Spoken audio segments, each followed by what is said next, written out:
हवा से पानी आएगा। सुना तुम लोगों ने? ये पागल अब हवा निचोड़कर पानी निकालेगा। ओए रामू, कब तक ये कूड़ा बटोरता रहेगा? तेरे बच्चे भूखे हैं, बीवी के तन पे कपड़ा नहीं। अंगूठा लगा दे कागज पे, वरना जमीन भी जाएगी और जान भी। नीयत साफ हो तो पत्थर से भी पानी निकलता है, ये तो फिर भी मिट्टी है। आज फैसला होगा। चुप कर पाखंडी, तेरी वजह से हमारे बच्चे प्यासे मर रहे हैं। तूने गांव पर श्राप लगाया है, जला दो इस ढांचे को। क्या प्लास्टिक की टूटी बोतलों से बंजर जमीन पर सोना उगाया जा सकता है? अगर आपको यकीन नहीं होता तो अपनी कुर्सी की पेटी बांध लीजिए, क्योंकि अगले कुछ मिनटों में आपकी सोच बदलने वाली है और आपकी आंखों से गर्व के आंसू छलकने वाले हैं। चलिए चलते हैं उस गांव में जहां मौत नाच रही थी। महाराष्ट्र का एक छोटा सा गांव था विधुना, जहां पिछले 3 साल से बारिश की एक बूंद नहीं गिरी थी। धरती का सीना फटकर चौड़ा हो गया था। जहां कभी हरी भरी फसल लहलहाती थी, वहां अब सिर्फ धूल के बवंडर उड़ते थे।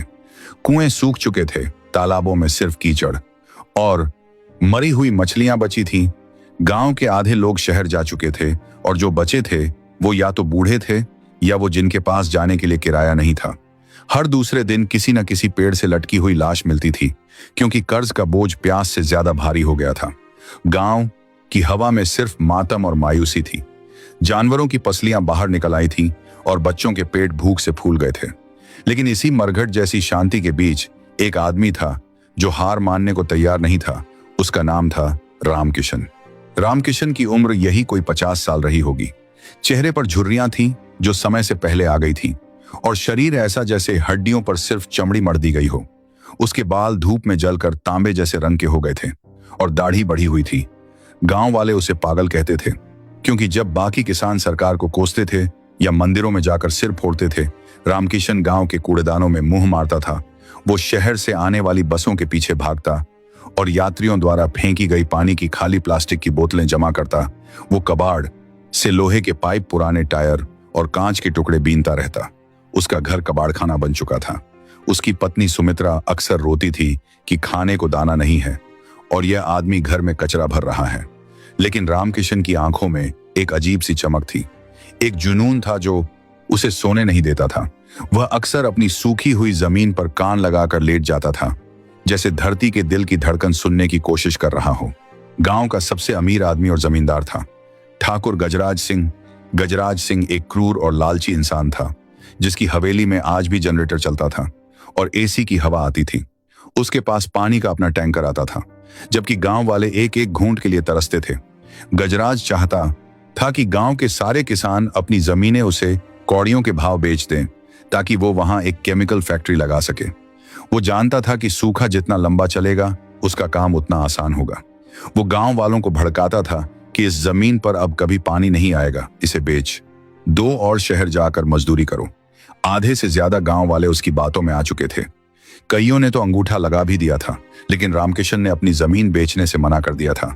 उसकी जमीन उसके पूर्वजों की निशानी थी, उसकी मां थी। उसने कसम खाई थी कि चाहे जान चली जाए, पर वो अपनी मां का सौदा नहीं करेगा।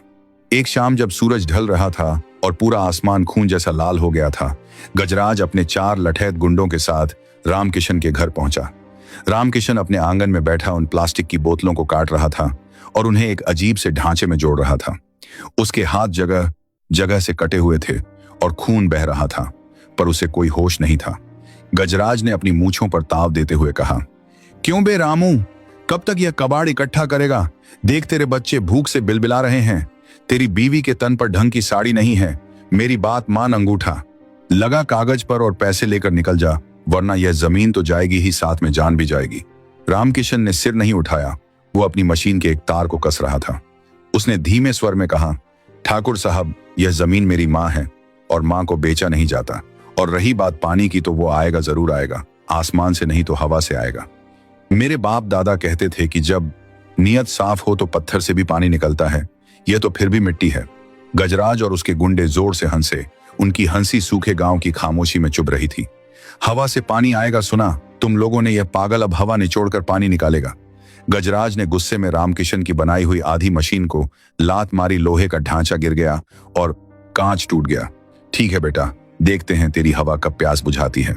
याद रखना, जिस दिन तेरे बच्चे प्यास से मरेंगे उस दिन मेरे पास मत आना भीख मांगने। और सुन ले, परसों शहर से मंत्री जी आ रहे हैं। अगर तब तक तूने जमीन नहीं बेची तो मैं तुझे गांव से ऐसा गायब करूंगा कि तेरी राख भी नहीं मिलेगी। रामकिशन ने टूटी हुई मशीन को उठाया, उसे सीने से लगाया जैसे कोई बाप अपने घायल बच्चे को उठाता है। उसकी पत्नी सुमित्रा दौड़कर आई और रोने लगी। जी क्यों जिद कर रहे हो, बेच देते हैं जमीन, कम से कम बच्चों का पेट तो भरेगा। आप पागल हो गए हो इस कबाड़ से, कुछ नहीं होने वाला।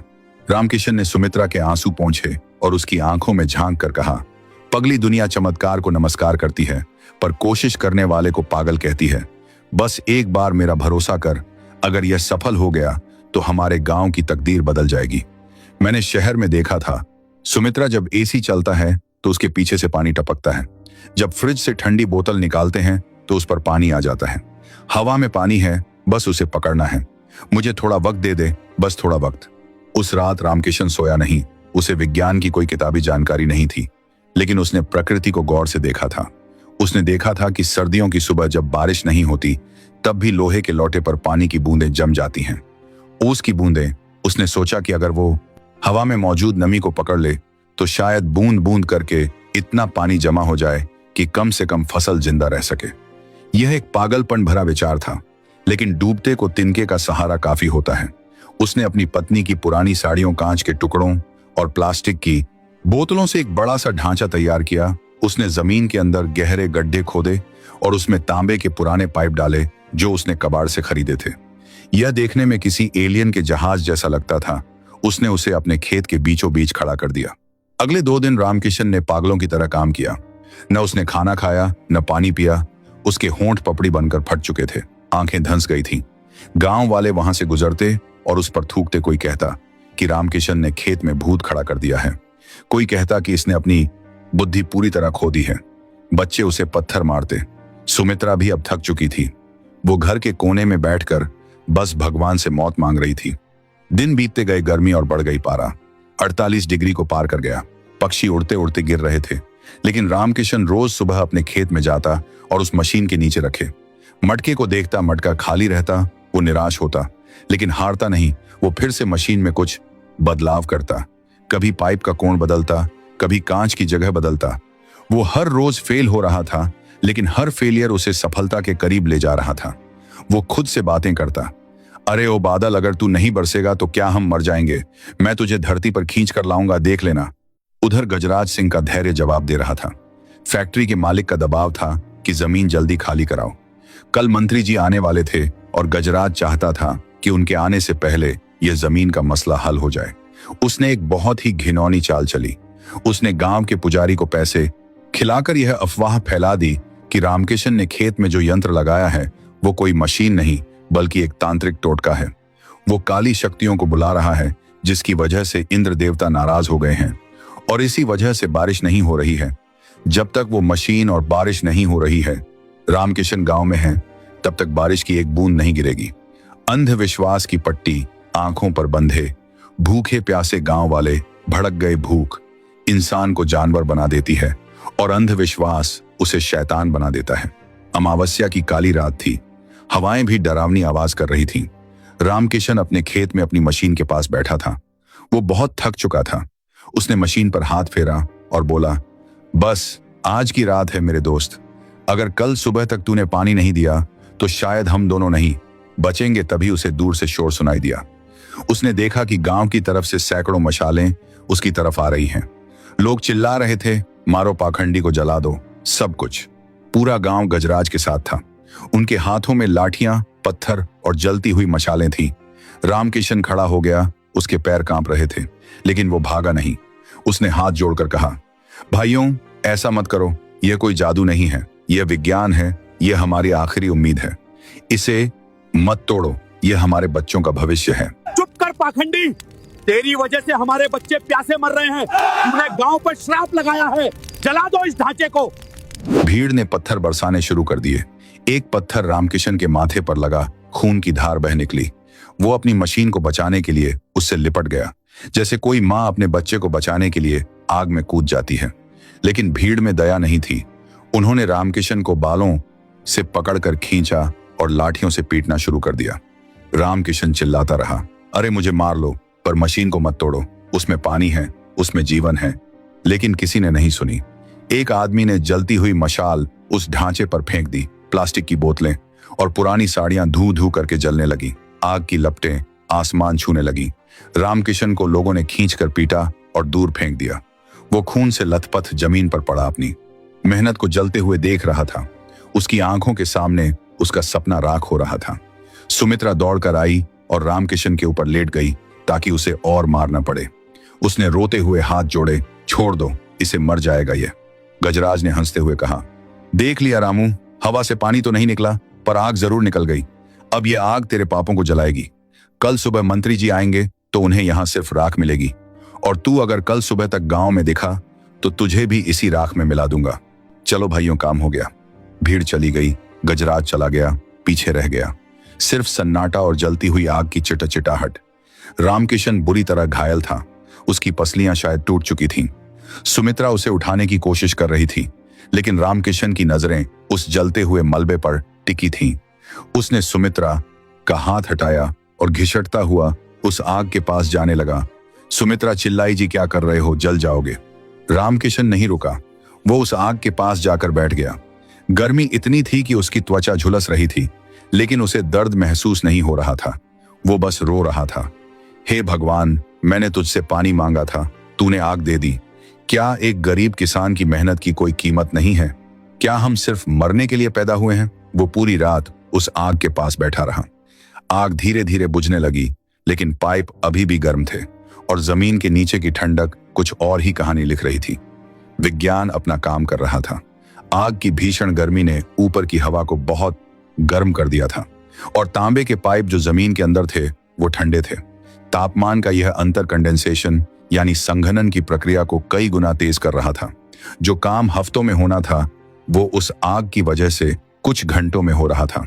कुदरत का खेल देखिए, जिसने मारने के लिए आग लगाई, उसी आग ने जीवन पैदा कर दिया।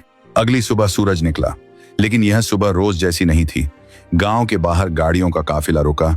बड़ी बड़ी लाल बत्ती वाली गाड़ियां थीं। धूल का गुबार उड़ाते हुए एसयूवी गाड़ियां गांव में दाखिल हुईं। इनमें कृषि मंत्री और देश के बड़े कृषि वैज्ञानिक बैठे थे, यह देखने की सूखा कितना भयंकर है और क्या गांव को खाली करा देना चाहिए। गजराज सिंह ने अपने सबसे अच्छे सफेद कपड़े पहने थे और फूलों का हार लेकर मंत्री जी के स्वागत के लिए खड़ा था। मंत्री जी, आइए आइए, देखिए हमारे गांव का हाल सब सूखा है। यहाँ अब कोई फसल नहीं हो सकती। हमें फैक्ट्री लगाने की अनुमति दे दीजिए ताकि लोगों को रोजगार मिले। गजराज ने मक्खन लगाते हुए कहा और मंत्री जी को उस रास्ते पर ले जाने लगा जो रामकिशन के खेत से दूर जाता था। लेकिन किस्मत को कुछ और ही मंजूर था। काफिले के साथ आए एक वरिष्ठ वैज्ञानिक डॉ भटनागर की नजर दूर उठते हुए धुएं पर पड़ी। उन्होंने ड्राइवर को गाड़ी रोकने का इशारा किया और बोले, मंत्री जी वहां आग लगी थी, शायद हमें वहां चलकर देखना चाहिए, नुकसान ज्यादा हो सकता है। गजराज घबरा गया, अरे नहीं नहीं साहब, वहां तो एक पागल रहता है, उसने कूड़ा जलाया होगा, वहां जाने का कोई फायदा नहीं। लेकिन मंत्री जी ने जिद की और पूरा काफिला रामकिशन के खेत की तरफ मुड़ गया। जब गाड़ियां वहां पहुंची तो नजारा देखकर सबके रोंगटे खड़े हो गए। खेत काला पड़ चुका था, राख का ढेर पड़ा था। रामकिशन वहीं राख के पास बेहोश पड़ा था। उसका शरीर सूज गया था, मक्खियां भिन भिना रही थी। मंत्री जी ने तुरंत डॉक्टर को बुलाया, लेकिन डॉ भटनागर की नजर उस राख के ढेर के बीचों बीच पड़ी। वो ठिठक गए। उन्होंने अपना चश्मा उतारा, साफ किया और फिर से देखा। राख के ढेर के नीचे से कुछ चमक रहा था, कुछ हरा सा। डॉ भटनागर दौड़कर वहां गए और घुटनों के बल बैठ गए। उन्होंने राख हटाई और चिल्लाए, अरे पानी लाओ, पानी नहीं, नहीं पीने का नहीं, यहां देखो। मंत्री जी और बाकी लोग वहां पहुंचे और जो उन्होंने देखा उस पर विश्वास करना मुश्किल था। उस जले हुए ढांचे के नीचे जहां तांबे के पाइप जमीन से बाहर आ रहे थे, वहां की मिट्टी गीली थी, कीचड़ बन चुका था और उस कीचड़ में से ज्वार के छोटे छोटे हरे अंकुर फूट रहे थे। जहां पूरा गांव रेगिस्तान बना था, वहां उस 10 फीट के दायरे में जीवन मुस्कुरा रहा था। पाइप के मुंह से अभी भी पानी की एक एक बूंद टपक रही थी, टप टप। यह कैसे संभव है? एक जूनियर वैज्ञानिक ने झुककर मिट्टी को छूते हुए कहा, यहां तो पानी है, इतना पानी कहां से आया? जबकि कल रात यहां आग लगी थी। तभी वहां भीड़ जमा हो गई। रामकिशन जो अब तक बेहोश पड़ा था, शोर और पानी शब्द सुनकर होश में आया। वो लड़खड़ाता हुआ खड़ा हुआ। उसके कपड़े फटे थे, चेहरा खून और कालिक से सना था। उसे लगा पुलिस उसे पकड़ने आई है। यह पानी मैंने उगाया है साहब, रामकिशन ने कमजोर लेकिन साफ आवाज में कहा। मेरी मशीन मत तोड़ना। तुमने डॉ? भटनागर ने हैरानी से पूछा। तुम कौन हो और यह क्या चीज है? यह कैसे काम करती है? मैं रामकिशन हूं साहब, एक अनपढ़ किसान। गांव वाले मुझे पागल कहते हैं। गजराज ने बीच में बोलने की कोशिश की। साहब, यह पागल है। इसने ही कल रात यहां टोना टोटका किया था, इसी वजह से आग लगी थी। चलिए यहां से। चुप रहो, मंत्री जी ने गजराज को डांटा। हाँ भाई रामकिशन, बताओ ये चमत्कार कैसे हुआ? रामकिशन ने उस जली हुई मशीन की तरफ इशारा किया और उसकी आंखों में एक अजीब सी चमक आ गई। साहब, ये टोटका नहीं है। मैंने शहर में देखा था कि ठंडा पानी बोतल के बाहर पसीना लाता है। मैंने सोचा हवा में पानी है, बस उसे निचोड़ना है। मैंने कचरे से यह मशीन बनाई थी। इसमें नीचे तांबे के पाइप थे जो जमीन की ठंडक लेते हैं और ऊपर प्लास्टिक की कीप थी। जब गर्म हवा इस पाइप से गुजरती है तो ठंडक पाकर वो पानी बन जाती है। कल रात इन्होंने मेरा घर जला दिया, मेरी मशीन जला दी, लेकिन शायद आग की गर्मी ने हवा को और गर्म कर दिया और नीचे पाइप ठंडे थे। इसलिए मशीन ने मरने से पहले धरती को इतना पानी दे दिया कि यह बीज फूट पड़े। यह मेरे पूर्वजों का आशीर्वाद है साहब। टाओ भटनागर सन्न रह गए। उन्होंने तुरंत अपने उपकरणों से जांच की और उनकी आंखों में आंसू आ गए। उन्होंने मंत्री जी की तरफ देखा और बोले, सर यह आदमी जीनियस है। हम प्रयोगशालाओं में करोड़ों रुपए खर्च करते हैं और इस आदमी ने कबाड़ से कंडेंसेशन और ड्यू हार्वेस्टिंग का इतना सस्ता और देसी मॉडल बनाया है जिसे हम सोच भी नहीं सकते थे। इसने हवा से सिंचाई करने की तकनीक खोज निकाली है। यह एक क्रांति है। यह सूखाग्रस्त इलाकों के लिए वरदान है। मंत्री जी ने रामकिशन को देखा जो हाथ जोड़े खड़ा था, कांप रहा था। मंत्री जी अपनी जगह से हिले, वो कीचड़ में उतरे और उन्होंने रामकिशन के मैले कुचैले और खून से सने हाथों को अपने हाथों में ले लिया। उन्होंने झुककर रामकिशन के पैर छुए। रामकिशन पीछे हट गया। अरे साहब, ये क्या कर रहे हैं? मैं तो एक गरीब किसान हूं।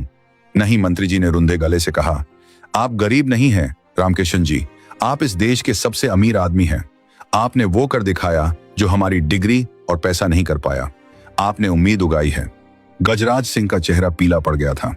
वो धीरे से खिसकने की कोशिश करने लगा, लेकिन मंत्री जी ने पुलिस को इशारा किया, इंस्पेक्टर इस आदमी को गिरफ्तार करो। इसने न सिर्फ एक वैज्ञानिक पर हमला किया है बल्कि देश की संपत्ति को नुकसान पहुंचाया है। इसकी सारी जमीन जब्त की जाए और गरीबों में बांटी जाए। पुलिस ने गजराज को हथकड़ी पहनाई।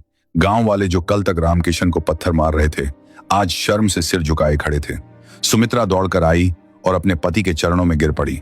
रामकिशन ने उसे उठाया और दोनों खूब रोए। यह दुख के नहीं जीत के आंसू थे। अगले ही हफ्ते सरकार ने रामकिशन की तकनीक को पूरे राज्य में लागू करने का ऐलान किया। रामकिशन को राष्ट्रपति भवन बुलाया गया जहां उसे पद्मश्री से सम्मानित किया गया।